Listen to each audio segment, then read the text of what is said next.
కానిపల్లిలో TDP మనుషులు మహిళలపైన దాడులు చేయడం ఇవేవి చంద్రబాబు గారికి తెలియకుండా జరిగాయని అనుకోవాలను. చంద్రబాబు గారు ఈ రోజున మహిళల పట్ల తెలుగుదేశం పార్టీ గూండాలుగా నాయకులని వదులుతున్నటువంటి తీరు మనం చూస్తా ఉన్నాం. ఇది దేనికి సంకేతమని మాట్లాడుతూ ఉన్నాం.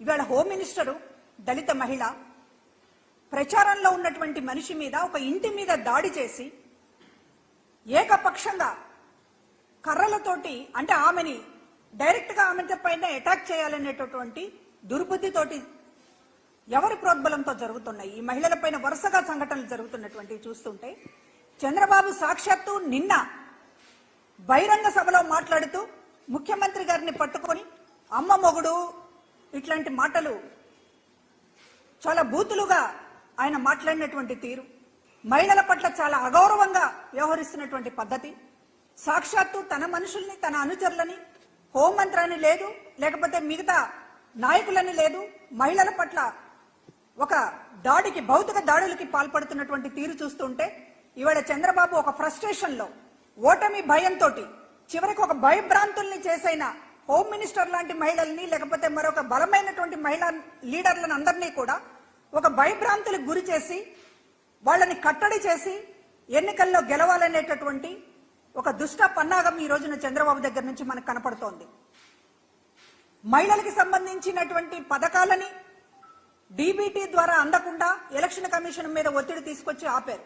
ఆసరా, చేయూత లాంటి డైరెక్ట్ గా మహిళలకు అందేటటువంటి పథకాలు వాటిని ఆపారు. మరో పక్కన మహిళలకు సంబంధించినటువంటి అన్ని విషయాల్లో ఈ రోజున వాళ్ళ గౌరవాన్ని కించపరిచేటటువంటి విధంగా సాక్షాత్తు చంద్రబాబు నాయుడే మాట్లాడుతున్నాడు.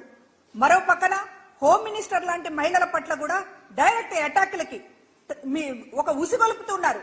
పైన అధిష్టానం సంకేతం లేకుండా చంద్రబాబు గారి సంకేతం లేకుండా ఈ రోజున హోమ్ మినిస్టర్ మీద దళిత మహిళ మీద దాడులకు పాల్పడేటటువంటి ధైర్యం తెలుగుదేశం పార్టీ నాయకులు చేస్తారా? ఇది డైరెక్ట్ గా చంద్రబాబు ప్రోద్బలంతో జరుగుతున్నటువంటి దాడులు అనడానికి ఎటువంటి సందేహం ఇవాళ మాకు కలగడం లేదు. గతంలో కేంద్ర హోమ్ మినిస్టర్ అమిత్ షా మీద తిరుపతిలో రాళ్లేయించినటువంటి గనులు ఈ తెలుగుదేశం పార్టీ వాళ్ళు. అంటే మీకు కేంద్ర హోమ్ మినిస్టర్ అంటే లెక్కలేదు, రాష్ట్ర హోమ్ మినిస్టర్ అంటే లెక్కలేదు, మహిళలంటే లెక్కలేదు, దళితులంటే లెక్కలేదు. ఇష్టానుసారంగా మీరు దాడులకి రాళ్లతోటి కర్రలతోటి దాడులకు పాల్పడతారు. మీరు ఈ రోజు జగన్మోహన్ రెడ్డి గారి ప్రభుత్వము అరాచకాలు అని చెప్పి మాట్లాడతారు. చంద్రబాబు అరాచకాల గురించి మాట్లాడేటటువంటి అర్హత మీకుందా? ఇవాళ ఎవరు ప్రతిపక్షంలో ఉండి కూడా కవ్వింపు చర్యలకి దాడులకి పాల్పడుతుంటే సంయమనం పాటిస్తూ అధికారంలో ఉన్నా కూడా అధికార గతం 5 ఏళ్లుగా కూడా సంయమనం పాటిస్తూ ఈ రోజున పరిపాలన జరగాలి, పేద ప్రజలకు మంచి జరగాలి, మహిళలకు మేలు జరగాలి తప్ప వాళ్ళు కవ్వించినా సరే దాడులకి కానీ లేకపోతే మరొక దానికి కానీ పాల్పడొద్దు అనేటటువంటి కంట్రోల్ చేసింది జగన్మోహన్ రెడ్డి గారు.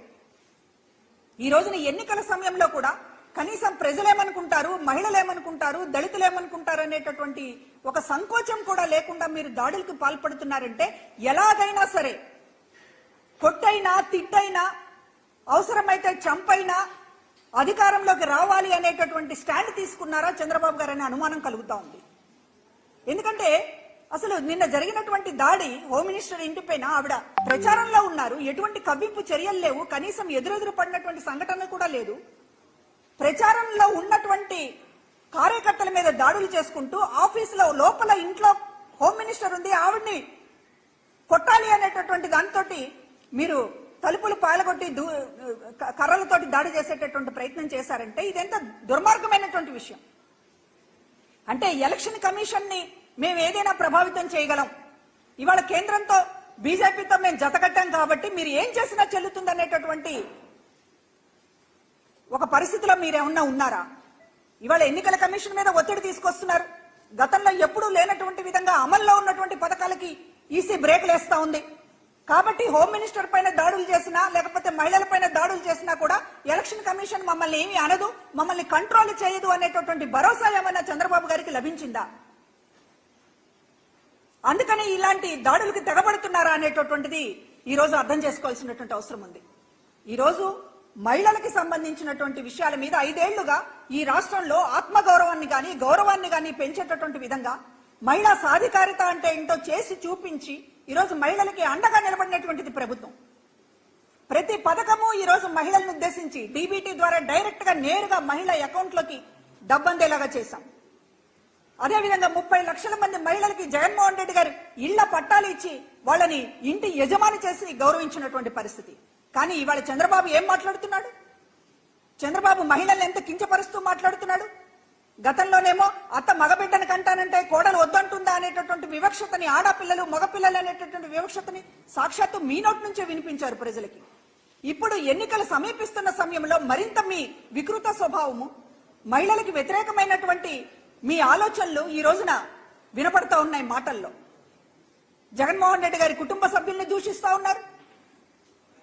ఒక దళిత ఎమ్మెల్యేని హోంమంత్రిగా చేసి గౌరవించినటువంటి జగన్మోహన్ రెడ్డి గారిని ఒక పక్కన ఉంటే, మీరు ఈ రోజున అదే హోమ్ మినిస్టర్ మీద, అదే దళిత మహిళ మీద దాడులకి తెగబడేటటువంటి పరిస్థితిని తీసుకొస్తున్నారు. అంటే మీరు అధికారంలోకి వస్తే పొరపాటున ఏం జరుగుతుందో ఈ రోజు సినిమా చూపిస్తా ఉన్నారు. అవ్వాతాతల్ని మొత్తం ఈ రోజున రోడ్డు మీదకి తీసుకొచ్చి వాళ్ళ ప్రాణాలు తీస్తున్నారు. మరో పక్కన దళితులపైన, మహిళలపైన ఒక అత్యున్నతమైనటువంటి స్థానంలో జగన్మోహన్ రెడ్డి గారు వాళ్ళని ఉంచితే వాళ్ళపైన ఈ రోజున దాడులకి తెగబడుతూ ఉన్నారు. అంటే మీరు ఎంత అరాచకాలకైనా దిగుతారు. గతంలోనూ చూసాం. మీరు ఈ రోజున ల్యాండ్ టైటిలింగ్ యాక్ట్ మీద మాట్లాడుతూ ఉన్నారు. భూ ఆక్రమణదారులకి కొమ్ము కాస్తూ ఈ రోజున మీరు అమరావతిలో అసైన్డ్ భూముల్ని, ఏదైతే దళితులు, ఏదైతే పేదలు, ఏదైతే బడుగు బలహీన వర్గాలకు సంబంధించినటువంటి భూములన్నీ మీ బినామీలు లాక్కొని దానిపైన విచారణ ఒక పక్కన జరుగుతూ ఉంటే, కఠినమైనటువంటి భూ ఆక్రమణకు సంబంధించినటువంటి చట్టాలేవి రాకుండా మోకాలు అడ్డడానికి ఈ రోజున విష ప్రచారం చేస్తూ ఉన్నారు. భూ ఆక్రమణదారులకి కొమ్ము కాస్తూ మాట్లాడుతున్నారు. అంటే మీరంటే ఒక అరాచకం. ఇవాళ ఆంధ్ర జాతి గురించి మీరు మాట్లాడుతూ ఉన్నారు. అసలు ఆంధ్ర జాతి అంటే ఒక వెన్నుపోటు అనేటటువంటి బ్రాండ్ తీసుకొచ్చింది చంద్రబాబు గారు కదా అని అడుగుతున్నాం. ఈ రోజున ఆయన హింస గురించి, ఆయన అరాచకాల గురించి, ఆయన ఆంధ్ర సంస్కృతి గురించి మాట్లాడితే దెయ్యాలు వేదాలు వల్లించినట్లుగా కనపడుతోంది. ఈ రోజున మహిళల పైన దాడులు తక్షణం ఆపాలని చెప్పి కోరుతూ ఉన్నాం. ఎలక్షన్ కమిషన్ సీరియస్ గా తీసుకోవాలి ఇటువంటి సంఘటనల్ని. ఈ రోజు ఎలక్షన్ కమిషన్ ఎటువంటి ఒత్తిళ్లకి గురి కాకుండా ఉండాలని చెప్పి మరి మీడియా పూర్వకంగా విజ్ఞప్తి చేస్తూ ఉన్నాం. మహిళలకి కూడా భరోసా ఇవ్వలేకపోతే, ఒక అత్యున్నతమైనటువంటి స్థానంలో ఉన్నటువంటి మహిళా అభ్యర్థులకి కూడా ఈ రోజున రాష్ట్రంలో శాంతి భద్రతలు కల్పించలేకపోతే ఎలక్షన్ కమిషన్ ఎందుకుంటున్నట్లు? కనుక ఈ విషయాలపైన సమగ్రంగా విచారణ జరగాలి. చంద్రబాబు గారి పాత్రని ఈ రోజు బయటకు తీసుకురావాలి. సాక్షాత్తు ఒక హోమ్ మినిస్టర్ పైన, ఇతర జిల్లాలలో మహిళల పైన జరుగుతున్నటువంటి దాడులకి తెలుగుదేశం ఎందుకు పాల్పడుతుందో బహిరంగ క్షమాపణతోటి సమాధానం చెప్పాలని కోరుతూ ఉన్నాం. ఎన్నికల కమిషన్ కి ఫిర్యాదు చేస్తాం. రోజు ఫిర్యాదులు చేస్తున్నాం జరుగుతున్నటువంటి అరాచకాల మీద. కానీ ఈ రోజున ఏం జరుగుతోంది అనేటటువంటి చూస్తూ ఉన్నారు. పేద ప్రజలకి మంచి జరగాలని చూడాలి. ఎన్నికలు వచ్చాయని పేద ప్రజలకు మంచి ఆపేస్తే అది ఎన్నికల కమిషన్ బాధ్యత ఎలాగవుతుంది? పేద ప్రజలకి ఎంత న్యాయం చేయాలనేటటువంటిది ఎలక్షన్ కమిషన్ కూడా ఆలోచించాలి. డీబీటీ పథకాలు కొత్తగా వచ్చినాయి కాదు, వాటిని ఆపేశారు. వృద్ధులకు సంబంధించినటువంటి పెన్షన్ ఆపేసేటటువంటి చర్యని ఎలక్షన్ కమిషన్ తీసుకుంది. మహిళల పట్ల దాడులు జరుగుతున్నాయి, ఇష్టం వచ్చినట్టు తిడుతున్నారు అనేటటువంటిది ఎలక్షన్ కమిషన్ కు అనేక సార్లు ఫిర్యాదులు చేస్తూ ఉన్నాము. చర్యలు వేగంగా ఉంటే ఎన్నికల ప్రక్రియ సజావుగా జరుగుతుంది. కనుక ఈ దాడి ఘటనైనా, హోమ్ మినిస్టర్ పైన దాడి ఘటనైనా ఎలక్షన్ కమిషన్ సీరియస్ గా తీసుకుని ఎన్నికలు జరిగే లోపు చర్యలు ఉంటేనే ఎన్నికల ప్రక్రియ సజావుగా జరుగుతుంది. అది ఎలక్షన్ కమిషన్ కి తెలియని విషయం కాదు. కాబట్టి వేగంగా స్పందించాలి, వేగంగా కఠిన చర్యలు తీసుకోవాలని చెప్పి కోరుతూ ఉన్నాం.